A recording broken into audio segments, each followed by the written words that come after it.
Praise the lord. మన ప్రభువైన యేసుక్రీస్తు వారి నామంలో ప్రతి ఒక్కరికి శుభాభివందనాలు తెలియచేసుకుంటున్నాను. మత్తయి సువార్త 4వ అధ్యాయము 1 నుంచి 11 వచనాల్లో యేసుక్రీస్తు వారు అపవాది చేత శోధింపబడుటను మనం చదువుతాము. మానవుడు ఎదుర్కొనే శోధనని 3 రకాలుగా చెప్పవచ్చు. మొదటిది దేవుని చేత శోధింపబడటం. దేవుడు తన ప్రజలను విశ్వాసము నిమిత్తము శోధించినను అగ్నిలో పుటం వేయబడిన స్వచ్ఛమైన బంగారం వలె తయారు కావాలన్నదే దేవుని ఉద్దేశం. రెండవది అపవాది చేత శోధింపబడటం.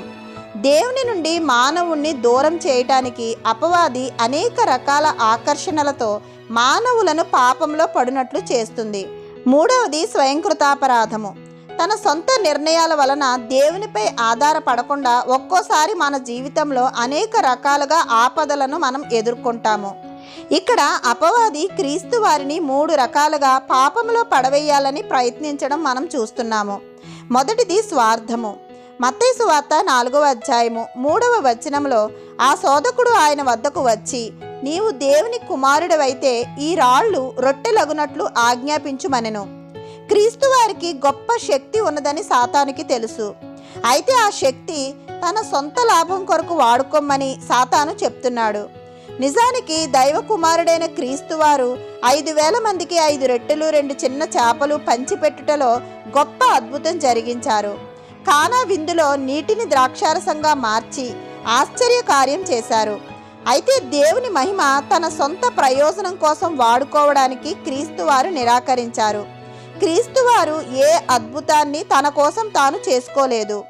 ఇతరుల కోసం ఎన్నో అద్భుత కార్యాలు జరిగించారు. అయితే మనిషి రొట్టె వలన మాత్రము కాదు, కానీ దేవుని నోట నుండి వచ్చు ప్రతి మాట వలనను జీవించును అని క్రీస్తు వారు సమాధానమిచ్చారు. రెండవదిగా దురాభిమాన పాపము. మత్తయి సువార్త 4వ అధ్యాయము 6వ వచనంలో నీవు దేవుని కుమారుడివైతే క్రిందికి దుముకుము, ఆయన నిన్ను గూర్చి తన దూతలకు ఆజ్ఞాపించును, నీ పాదం ఎప్పుడైనను రాతికి తగులకుండా వారు నిన్ను చేతులతో ఎత్తికొందురు అని వ్రాయపడి ఉన్నదని ఆయనతో చెప్పెను. దేవుని చిత్తానుసారముగా నడుస్తూ దేవుని వాగ్దానాలను మనం కోరుకోవాలి. తెగించి అపాయకరమైన పనులు చేయటం ద్వారా దేవుణ్ణి మనం శోధించకూడదు. చాలామంది వారి అనారోగ్య పరిస్థితుల్లో మందులు వాడకుండా వారిని మానవాతీతమైన శక్తితో దేవుడు స్వస్థపరచాలని కోరుకుంటారు. ఇది విశ్వాసము కాదని, ఇది దురాభిమానమని అనేకులు విశ్లేషించారు.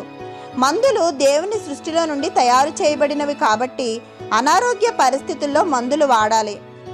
మందులు దొరకని కారడవిలో దేవుడే అద్భుత కార్యము జరిగించి స్వస్థపరుస్తాడు. అపవాది యేసుతో నీవు గొప్ప దైవజనుడు అని ఇతరులకు చూపించడానికి ఏదైనా మహత్కరమైన పని చేయమన్నప్పుడు మానవ ఘనత కొరకు అద్భుతాలను చేయడానికి క్రీస్తు వారు నిరాకరించి ప్రభువైన నీ దేవుణ్ణి శోధింపవలదని సెలవిచ్చారు. మూడవదిగా రాజీ పడటం. మత్తయి సువార్త 4వ అధ్యాయము 9వ వచనంలో నీవు సాగిలపడి నాకు నమస్కారం చేసిన ఎడల లోక రాజ్యాలను ఇస్తానని సాతాను ప్రభువారితో చెప్పాడు. మంచి కోసం అయినా సరే తప్పుడు దారిలో అవినీతి ద్వారా సంపాదించడము సాతానికి మ్రొక్కడం వంటిదే. క్రీస్తు వారు ఇరుకైన కష్టమైన సిలువ మార్గాన్ని ఎంచుకొని తప్పుడు దారులన్నిటినీ నిరాకరించారు. ఈ లోకంలో మనకి ఘనత తెచ్చేవి డబ్బు, అధికారము, పదవి అనే ఆలోచనతో మనం ముందుకి పరిగెడతాము. కానీ దేవుని కృప లేకపోతే ఇవేమీ మనం పొందుకోలేము అని మనం ఆలోచించలేము. డబ్బుని ప్రేమించడం కూడా సాతాన్ని ఆరాధించడమే అని క్రీస్తు వారు అనేక చోట్ల స్పష్టం చేశారు. క్రీస్తు వారు సాతానుతో, సాతానా పొమ్ము, నీ ప్రభువైన దేవునికి మాత్రమే మ్రొక్కి ఆయన మాత్రమే ఆరాధించవలను అని చెప్తారు. సాతాను యేసుక్రీస్తు వారి వద్దకు వచ్చినట్లు ఇన్ని విధాలుగా మన యొద్దకి కూడా వస్తాడు. సాతాను లేఖనాలను వల్లించే ప్రభువారిని పాపంలోనికి నడిపించాలని ప్రయత్నిస్తే నిన్ను నన్ను కూడా దారి తప్పించడానికి సాతాను లేఖనాలను వల్లించగలడని మనం గ్రహించాలి. సత్యమంతా ఒక్క లేఖనంలో ఒక్క చోట మాత్రమే ఉండదు. లేఖనాలన్నిటిలో కలిపి సత్యము ఇమిడి ఉంటుంది. ఒక వచనము దాని సందర్భాన్ని బట్టి మన పరిస్థితులకు అన్వయించుకొని దేవుని సన్నిధిలో మనం ప్రార్థించాలి. దేవుని వాగ్దానాలను ఎత్తిపట్టి మనం ప్రార్థించాలి. హెబ్రీలకు రాసిన పత్రిక 4వ అధ్యాయము 15వ వచనంలో సమస్త విషయములలోనూ మన వలనే శోధింపబడినను ఆయన పాపం చేయలేదని వ్రాయపడి ఉన్నది. క్రీస్తు వారు పాపము చేయకపోవుటకు కారణము వాక్యము. ఆత్మ యొక్క ఖడ్గమైన అని వ్రాయపడి ఉన్న లేఖనము ద్వారా క్రీస్తు వారు ప్రతి శోధనని జయించారు. మనము కూడా దేవుని వాక్యములో ఉన్న శక్తిని గ్రహించి వాక్యానికి విధేయులుగా జీవించినప్పుడు ప్రతి శోధనని జయించగలుగుతాము. మన ప్రభువైన యేసుక్రీస్తు వారి కృప మనందరి జీవితాల్లో సమృద్ధిగా ఉండాలని ప్రార్థిస్తూ ఆమెన్. దేవుని మాటలు మీకు నచ్చితే లైక్ చేయండి, సబ్స్క్రైబ్ చేయండి. దేవుని మాటలను అనేకులకు షేర్ చేయండి.